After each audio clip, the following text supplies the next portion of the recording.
Bom, pessoal, em primeiro lugar, bom dia a todos. Esse bom dia tá um bom dia muito fraco. Vamos lá, bom dia, pessoal. Bom dia. Agora sim, gostei, senti firmeza.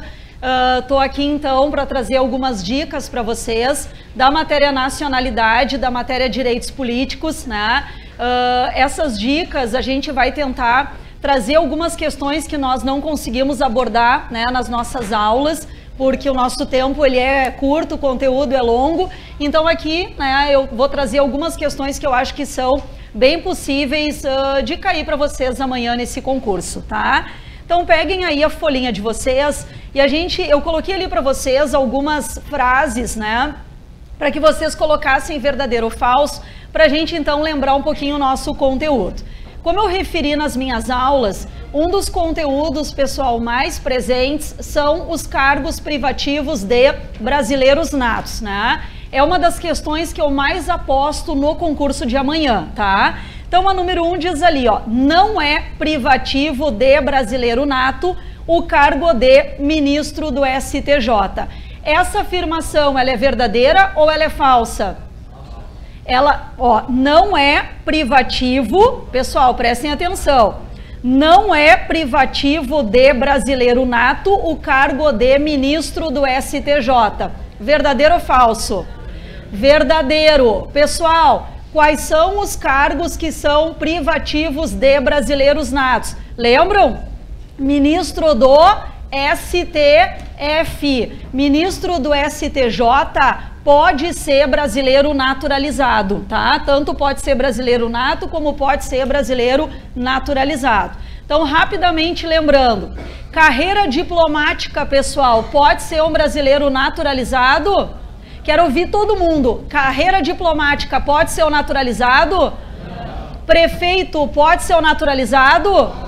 Vereador pode ser um naturalizado? Não. Deputado estadual pode ser naturalizado? Presidente da Câmara dos Deputados pode ser um naturalizado? Não. Presidente do Senado Federal pode ser um naturalizado? Não. Governador do estado pode ser um naturalizado? Pode. Lembrem, pessoal, do artigo 12, parágrafo 3º, tá? Deem uma boa estudada nele. É assim, ó, o que mais cai em prova na matéria nacionalidade, tá? Então, quem ainda não tá com aquela firmeza, dá uma olhada no artigo 12, assim, como uma última dica antes da nossa prova. Número 2, segundo a Constituição Federal, será declarada a perda da nacionalidade do brasileiro nato que adquirir outra nacionalidade, ainda que em razão de reconhecimento de nacionalidade originária pela lei estrangeira.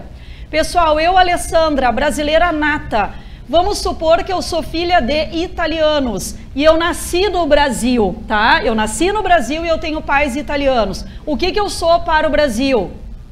Brasileira nata. Qual critério? O sanguinis ou o soli? Eu nasci no Brasil. E o soli, só que os meus pais são italianos e a Itália adota o critério sanguíneo. Então a Itália reconhece a minha nacionalidade de forma originária. A pergunta é, se eu peço a nacionalidade italiana, tá? Porque aquele país me reconhece como um cidadão nato, eu vou perder a brasileira ou eu posso ter dupla nacionalidade? Eu posso ter dupla nacionalidade. Quando é que a gente perde a nacionalidade? Quando tu adquire outra por vontade própria. Deu para entender, pessoal? Simplesmente eu quero me naturalizar mexicana, tá? Sempre que um outro país te reconhece como cidadão nato naquele local, tu pode ficar com dupla nacionalidade, ok? E a última pergunta, com relação a esse ponto. Se eu moro na Espanha, a Espanha me obriga a me naturalizar, é uma condição de moradia daquele local. Eu perco a nacionalidade brasileira ou eu posso ficar com dupla? Posso ficar com dupla, porque é uma imposição do país em que eu estou como condição de moradia. Deu para entender, pessoal? Tranquilo? Vamos para o número 3. Para aquisição de nacionalidade brasileira, são exigidos aos cidadãos originários de países de língua portuguesa apenas residência por 1 ano ininterrupto e idoneidade moral. Verdadeiro ou falso, pessoal? Verdadeiro. Pessoal, lembrem, tá? Quando a gente se naturaliza brasileiro, tá? E a pessoa que está se naturalizando, ela é de origem portuguesa, são apenas 2 requisitos exigidos, porque o legislador, ele quis facilitar, então ele só exigiu residência por 1 ano ininterrupto no Brasil e a idoneidade moral. Gravem isso, tá? Se aparecer amanhã lá na prova, quais são os requisitos para que uma pessoa de origem portuguesa se naturalize brasileira? São apenas 2 requisitos: residência por 1 ano ininterrupto e que ela tenha idoneidade moral. Aí eu pergunto para vocês, não sou de origem portuguesa, tá? É um americano, é um japonês, é um chinês, é qualquer outra nacionalidade. Se a pessoa quiser se naturalizar brasileira pela via extraordinária, que é aquela via diferente, aquela via que é fora do normal, quantos anos ela tem que provar que ela mora no Brasil? 15 anos. E ela não pode ter condenação penal ou condenação civil? Condenação penal, tá? Nesse período de 15 anos, ela não pode ter condenação penal. E aí ela pode fazer o pedido. Tranquilo até aqui, pessoal? Vamos adiante, então. Número 4. São brasileiros natos os nascidos na República Federativa do Brasil, ainda que de pais estrangeiros, mesmo que estes estejam a serviço de seu país. Verdadeiro ou falso? Falso. Se a pessoa nasceu no Brasil, a criança nasceu no Brasil, os pais são americanos, mas eles estão a serviço do seu país, o que essa criança é, pessoal? Estrangeira. Tranquilo? Ok? Vamos adiante, então. Número 5. A Constituição Federal não faz diferença entre natos e naturalizados. Certo ou errado, pessoal? Não senti firmeza. Pessoal, verdadeiro ou falso? Falso. A Constituição Federal faz diferença entre natos e naturalizados, tá? Diferença no que tange a cargos, diferença no que tange a extradição, diferença no que tange a Conselho da República, só para lembrar vocês, né? E diferença na propriedade dos meios de comunicação. Então, se eles perguntarem assim, prestem muita atenção no que eu vou dizer, muita atenção. Pode uma lei ordinária estabelecer diferenças entre natos e naturalizados? Pode, pessoal? Não. Todas as diferenças que existem, e que na verdade são apenas 4, todas elas estão na Constituição. É só a Constituição que pode fazer diferença entre nato e naturalizado. Deu para entender, pessoal? Tranquilo? Vamos adiante, então. Número 6.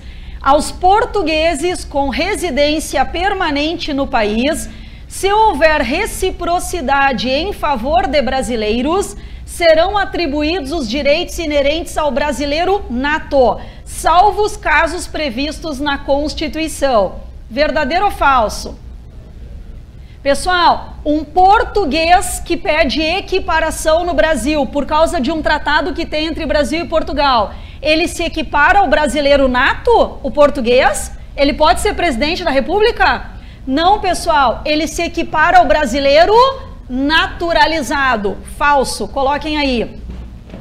Número 7, e eu tenho que acelerar, que já me apontaram que meu tempo está correndo.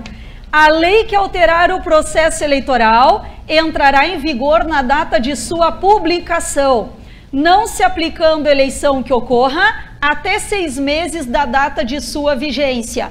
Pessoal, em ano de eleições, a gente pode ter mudança da lei eleitoral? Pode, tá? Ela entra em vigor imediatamente, mas ela só será aplicada a eleição que ocorra 1 ano da data da sua vigência. Então, o que está errado, pessoal, na número 7? O que está errado são 6 meses. Risquem, é 1 ano, tá? Número 8. Moisés, prefeito de um determinado município do estado brasileiro, é filho do governador que se elegeu posteriormente. Moisés poderá se candidatar à reeleição, inexistindo qualquer proibição legal. Eu sou prefeita, por exemplo, tá, de Porto Alegre. Aí o meu irmão se elege governador, não tem problema, tá? Porque pro mais tu pode, tu não pode é pro menos, tá? Então eu sou prefeita, ele se elegeu para governador, não tem problema nenhum. A pergunta é, próxima eleição municipal, posso concorrer de novo para a prefeita de Porto Alegre? Porque o meu irmão é o governador do estado? Posso, porque eu já estou no cargo, eu só estou buscando a minha reeleição. Então, botem aí ali no Moisés, verdadeiro. Número 9, o militar alistável é elegível. Militar alistável, militar de carreira, tá? E se contar com mais de 10 anos, deverá afastar-se da atividade. Marquem aí, falso, pessoal. Não, como ele tem mais de 10 anos, ele tem estabilidade funcional.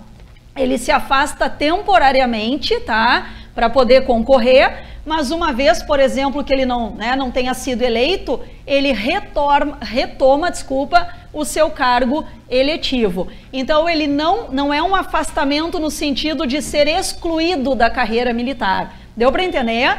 Ai, professor, eu estou confuso. É que com menos de 10 anos de carreira, o afastamento do militar é definitivo. Deu para entender, pessoal, tá? Mais de 10 anos é temporário. Tá dando para entender, pessoal? Tranquilo? Vamos adiante. Número 10. O governador do estado, para concorrer a outro cargo, pessoal, regra que só vale para o executivo, tá? Presidentes, governadores e prefeitos. O governador, para concorrer a outro cargo, deve renunciar ao mandato até 12 meses antes do pleito. Verdadeiro ou falso? Falso. E o que está errado? Quantos meses são? Risquem, 6 meses, tá? Número 11. O alistamento eleitoral é obrigatório para os maiores de 18 anos e analfabetos. Verdadeiro ou falso? Falso. Para o analfabeto, o alistamento é facultativo, tá? Número 12. A Constituição Federal estabelece como idade mínima para os cargos de vice-prefeito e deputado federal 21 e 21 anos. Verdadeiro ou falso? Verdadeiro. Pessoal, querem uma dica para a prova de amanhã? Com certeza querem. Estudem cargos privativos de brasileiros natos, tá? E decorem as idades mínimas para os cargos pretendidos, tá? São as questões que mais caem em concurso público na matéria nacionalidade e direitos políticos, tá? Decorem. É uma dica que eu dou para vocês, porque pela experiência que eu tenho, eu observo que isso é o que mais aparece, tá? Vamos lá. Número 12 é verdadeiro. Número 13, a impugnação de mandato eletivo ante a Justiça Eleitoral, instruída ação com provas de corrupção, se dará no prazo de 15 dias contados da diplomação, tramitando a ação em segredo de justiça, respondendo o autor na forma da lei, se ela for uma ação temerária ou de manifesta má-fé. Pessoal, cuidado, tá? Se eu, Alessandra, tenho um cargo, eu fui eleita e o meu opositor, né, ele quer ingressar com uma ação de impugnação, dizendo que eu corrompi o processo eleitoral, que eu fraudei as eleições, o prazo para impugnação é, qual é, pessoal? 15 dias contados da diplomação. Na prova, eles vão botar 10 dias, eles vão botar 30 dias, eles vão colocar que é contado da data da posse, que é contado do dia da eleição. Então, a gente tem que tomar muito cuidado. Ficou claro? Tá? Verdadeiro. Onde é que nós estamos? Número 14. É vedado, é proibido ao legislador estabelecer outros casos de inelegibilidade além daqueles previstos na Constituição Federal. Pessoal, todas as inelegibilidades que nós estudamos, tá? todas as situações que impedem as pessoas de concorrer a cargos eletivos que estão previstas na lei. Essas hipóteses, elas são taxativas na Constituição ou elas são apenas exemplificativas? O que vocês acham? Exemplificativas, tá? A lei da ficha limpa é um exemplo de inelegibilidade, além daquelas hipóteses que estão na Constituição Federal. Botem aí, pessoal, o que eu vou dizer agora assim com fosforescente, tá? A competência é exclusiva para criar outras hipóteses de lei complementar. Escrevam aí, tá? Lei complementar pode estabelecer outras hipóteses. Só lei complementar. Isso está escrito, pessoal, no artigo 14, parágrafo 9º da Constituição, tá? Só lei complementar. Tranquilo? Então, se eles perguntarem para vocês, pode uma lei ordinária estabelecer outras hipóteses de inelegibilidade? Qual é a resposta, pessoal? Lei ordinária. Não, é exclusiva a competência da lei complementar, além da Constituição Federal, por óbvio, tá? E a número 15, o presidente da República, governadores do Estado e do Distrito Federal, os prefeitos podem concorrer a outros cargos no exercício dos respectivos mandatos. Verdadeiro ou falso? Eu sou prefeita de Porto Alegre, governadora do Rio Grande do Sul ou presidente do país. Eu posso concorrer a outro cargo no exercício do meu mandato ou eu tenho que renunciar? Exatamente, a pessoa, o chefe do Poder Executivo que deseja se candidatar para outro cargo, é obrigatório o afastamento por meio da renúncia, 6 meses antes do pleito. Deu para entender? Finalizando, eu, Alessandra, sou vereadora, tá, pessoal? Prestem muita atenção. E eu quero concorrer a prefeita de Porto Alegre.